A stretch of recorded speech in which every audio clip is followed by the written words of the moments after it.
कवि गुरु टैगोर, महान सुभाष चंद्र बोस और खुदीराम बोस की ये भूमि ने विकास को चुना है और नरेंद्र मोदी जी के नेतृत्व में भारत के विकास की जो यात्रा चल रही है उसमें बंगाल के प्रथम चरण के मतदाताओं ने स्पष्ट कर दिया है कि बंगाल भी उसमें जुड़ने जा रहा है। बंगाल की मुख्यमंत्री जी अफवाह फैला रही हैं कि बंगाल में अगर भाजपा का शासन आया तो बाहरी लोग शासन करेंगे। मैं दीदी को बताना चाहता हूं, दीदी बंगाल का अगला मुख्यमंत्री बंगाल में ही जन्म लेने वाला, बंगाली मीडियम में पढ़ा लिखा और बंगाली बोलने वाला होगा। इतना ही है कि आपका भतीजा नहीं होगा, वो भारतीय जनता पार्टी का कार्यकर्ता होगा। आने वाले दिनों में हमने तय किया है कि किसान की खुशहाली के लिए यहाँ के सारे परंपरागत क्रॉप हैं, इसके बड़े रिसर्च सेंटर हम यहाँ पर बनाएंगे, चाहे आलू हो, चाहे धान हो, चाहे बंगाल की मालदा की मशहूर आम हो।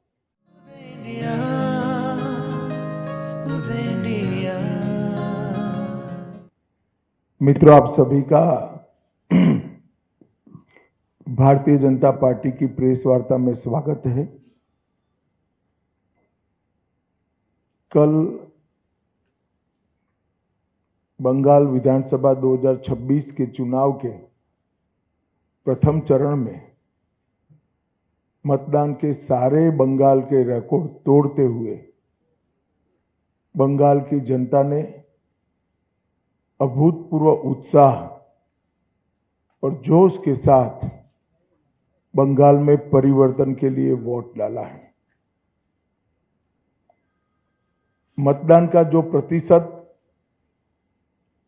सामने आया है वो पूरे देश के लोकतंत्र में भरोसा करने वाले लोगों का उत्साह बढ़ाने वाला है। मैं सबसे पहले तो प्रथम चरण में वोट डालने वाले सभी बंगाल के मतदाताओं का बहुत बहुत अभिनंदन करना चाहता हूं और धन्यवाद भी करना चाहता हूं कि आप भय से भरोसे की ओर की एक यात्रा को बहुत अच्छे तरीके से शुरू किए हैं और दूसरे चरण के मतदाता भी भय से भरोसे की यात्रा को आगे बढ़ाएंगे। मैं चुनाव आयोग, सभी सीएपीएफ, चुनाव आयोग के सहयोग में लगा हुआ पूरा तंत्र और बंगाल पुलिस को भी हृदयपूर्वक बहुत बहुत अभिनंदन देना चाहता हूं, क्योंकि बंगाल के बहुत लंबे अरसे के बाद एक भी मृत्यु नहीं हुई है। इस प्रकार का ये चुनाव हुआ है जो अपने आप में एक अजूबा है। तो मैं चुनाव आयोग और चुनाव आयोग के तत्वाधान में सभी सुरक्षाकर्मी और सभी तंत्र को हृदयपूर्वक अभिनंदन देना चाहता हूं। हमारे पास जो फीडबैक है उसमें बंगाल की जनता ने अपना भविष्य पहले चरण में ही तय कर लिया। कवि गुरु टैगोर, महान सुभाष चंद्र बोस और खुदीराम बोस की ये भूमि ने विकास को चुना है और नरेंद्र मोदी जी के नेतृत्व में भारत के विकास की जो यात्रा चल रही है उसमें बंगाल के प्रथम चरण के मतदाताओं ने स्पष्ट कर दिया है कि बंगाल भी उसमें जुड़ने जा रहा है। 16 जिलों की 52 सीटों पर 92.98% मत ये निश्चित रूप से बताता है कि दीदी जाने वाली है और भाजपा आने वाली है। भय जाने वाला है और भरोसा आने वाला है।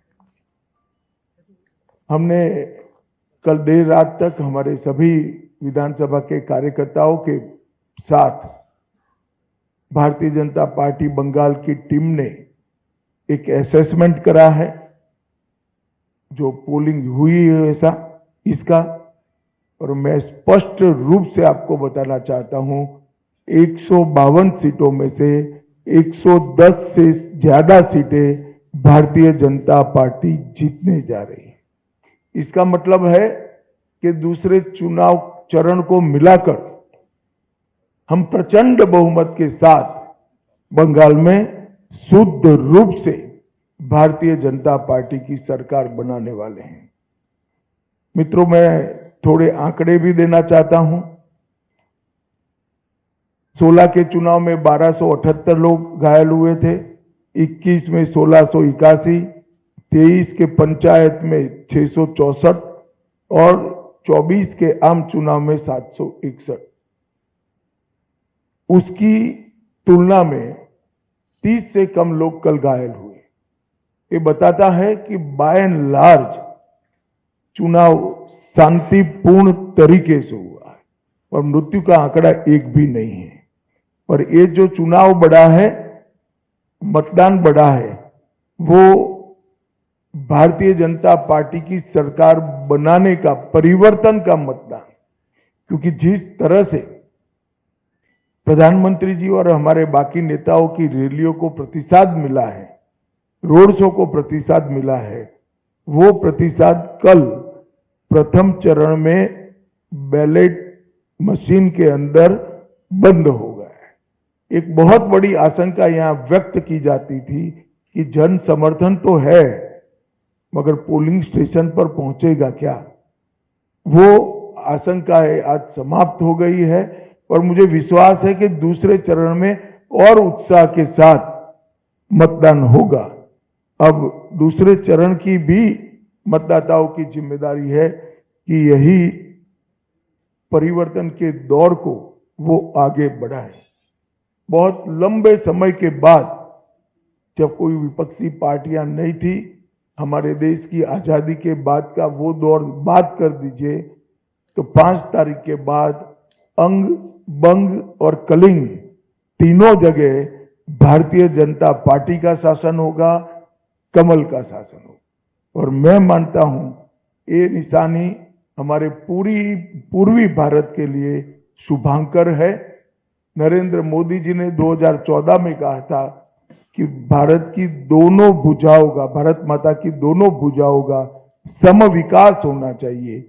पश्चिम के क्षेत्रों में विकास काफी अच्छा हुआ है, कोई न कोई कारण से पूर्व के क्षेत्र पिछड़े हुए हैं।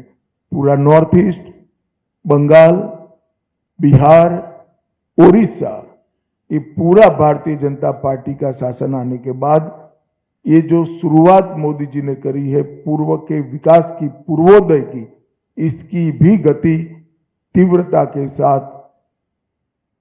बढ़ेगी। मित्रों, एक बंगाल की मुख्यमंत्री जी अफवाह फैला रही हैं कि बंगाल में अगर भाजपा का शासन आया तो बाहरी लोग शासन करेंगे। मैं दीदी को बताना चाहता हूं, दीदी बंगाल का अगला मुख्यमंत्री बंगाल में ही जन्म लेने वाला, बंगाली मीडियम में पढ़ा लिखा और बंगाली बोलने वाला होगा। इतना ही है कि आपका भतीजा नहीं होगा, वो भारतीय जनता पार्टी का कार्यकर्ता होगा। अगली सरकार बंगाल के ही भारतीय जनता पार्टी के कार्यकर्ता ने बनानी है। भाइयों बहनों, भारतीय जनता पार्टी की सरकार बंगाल में बनने के बहुत बड़े मायने, हमारी सबसे पहली प्रायोरिटी होगी कि बंगाल की महिलाओं को हम सुरक्षा प्रदान करें, उनको भय से मुक्त करें। जिस राज्य की महिला मुख्यमंत्री ये कहती हो कि 7 बजे के बाद महिलाओं को घर से निकलने की जरूरत क्या है, मैं मानता हूं उनको शासन करने का कोई अधिकार नहीं। मैं आज बंगाल की माताओं बहनों को आश्वस्त करना चाहता हूं कि 5 तारीख को भारतीय जनता पार्टी की सरकार बनने के बाद रात को 1 बजे भी छोटी सी बच्ची, किशोरी स्कूटी लेकर निकलेगी, कोई गुंडा उसके सामने आंख उठाकर नहीं देख पाएगा। और ये प्रतीकात्मक रूप से हमने आरजी कर की पीड़िता की माताजी को और संदेश खाली की पीड़िता को भी हमने प्रत्याशी बनाया। जो बंगाल के टीएमसी के गुंडों की विक्टिम थी, वो असेंबली में बैठकर ये गुंडों के खिलाफ कठोर प्रशासन के नियम बनाने का काम करेगी। मुझे लगता है बहुत बड़ा परिवर्तन आने वाले दिनों में होने वाला है और दीदी को महिला आरक्षण का विरोध करने का जवाब भी इस चुनाव में बंगाल की मातृशक्ति देगी, इसका मुझे पूरा विश्वास है। मित्रों, आज मैं बाकी सारे जो क्षेत्र बचे हैं उन लोगों को भी कहना चाहता हूं कि भारतीय जनता पार्टी की सरकार बनने के बाद व्यापारियों से कोई भतीजा टैक्स, भाईपो टैक्स नहीं लिया जाएगा। सिंडिकेट को हम समाप्त कर देंगे। जो प्रशासन का राजनीतिकरण हुआ है और राजनीति का क्रिमिनलाइजेशन हुआ है, वो एक प्रकार से नासूर बना हुआ है, उसको भी हम बंगाल की जनता को ये नासूर से मुक्त कराएंगे। बंगाल के अंदर आधुनिक खेती के लिए कोई संगठित प्रयास विगत 50 साल से नहीं हुआ। मां गंगा की कृपा जो कांप को ढोकर लाती है और पानी की उपलब्धता है, इसी के आधार पर यहाँ का किसान खेती करता है।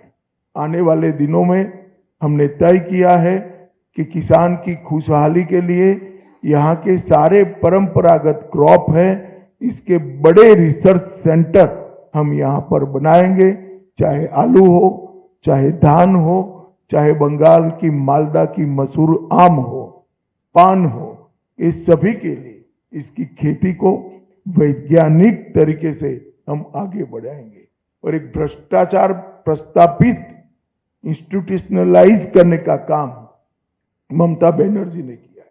32 से ज्यादा घोटालों के माध्यम से 10,000 करोड़ से ज्यादा रुपयों का भ्रष्टाचार बंगाल में हुआ है।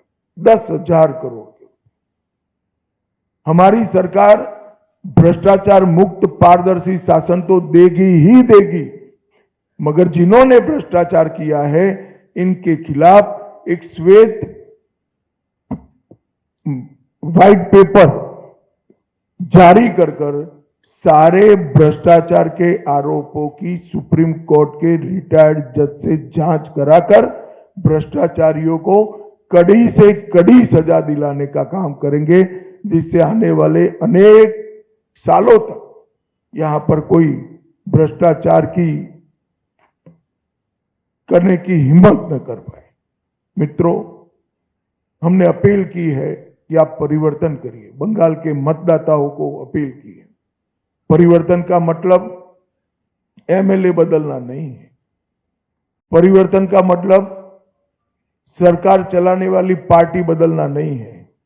परिवर्तन का मतलब मुख्यमंत्री बनाना नहीं। परिवर्तन का मतलब है घुसपैठ मुक्त बंगाल बनाना, घुसपैठ न हो ऐसी सीमाएं बनाना, भ्रष्टाचार से मुक्त प्रशासन देना, तुष्टीकरण की राजनीति से बंगाल को पूर्णतया मुक्त कर देना, रंगदारी और सिंडिकेट राज समाप्त करना, विकास की तेज रफ्तार, उद्योगों के लिए लाल जाजम बिछाकर उनका स्वागत और इसके माध्यम से युवाओं के लिए रोजगारी को आगे बढ़ाना, आधुनिक इंफ्रास्ट्रक्चर और इन्वेस्टमेंट दोनों के लिए short term long term policy बनाना और संसाधन जुटाकर इसको जमीन पर उतारना, कानून का राज प्रस्तापित करना, कैडर के राज से बंगाल की जनता को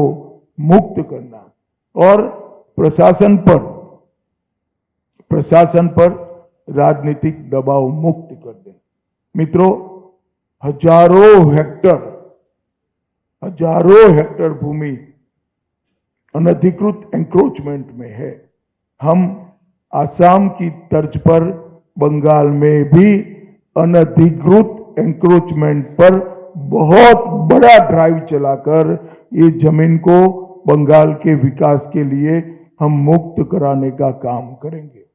यहाँ पर धार्मिक उत्सवों पर हमले की जो परंपरा बनी है, हम सुनिश्चित करेंगे कि सभी प्रकार के धार्मिक उत्सव, चाहे रामनवमी हो, चाहे सरस्वती पूजा हो, चाहे दुर्गा विसर्जन हो, कोई इस पर हमला न कर पाए, वो सुनिश्चित करेंगे। अंत में मैं बंगाल की जनता को इतना ही कहना चाहता हूं, देश का एक बहुत बड़ा हिस्सा नरेंद्र मोदी जी के नेतृत्व में विकसित भारत की यात्रा में जुड़ चुका है। आपका प्यार, आपका उत्साह, आपका एक प्रकार का भरोसा, ये पूरे प्रचार अभियान में नरेंद्र मोदी जी के लिए सरफेस पर आकर दिखाई पड़ा है और मैं मानता हूं कि भरोसा वोट में कन्वर्ट होकर विजय भारतीय जनता पार्टी की कराएगा। मैं फिर से एक बार दूसरे चरण के सभी मतदाताओं को कहना चाहता हूं, भय मुक्त होकर मतदान करिए, अपनी इच्छा से मतदान करिए और मतदान में रेगिंग न हो, इसकी बहुत अच्छी व्यवस्था चुनाव आयोग ने की है। पुराने चुनाव भूल जाइए, आने वाले बंगाल के सुनहरे भविष्य के लिए हम मतदान करें और भारतीय जनता पार्टी की सरकार बनाएं। और फिर से एक बार अंत में पहले चरण के मतदाताओं का और इलेक्शन कमीशन की अगुवाई में जो सारा तंत्र है, उसका बहुत बहुत अभिनंदन, धन्यवाद।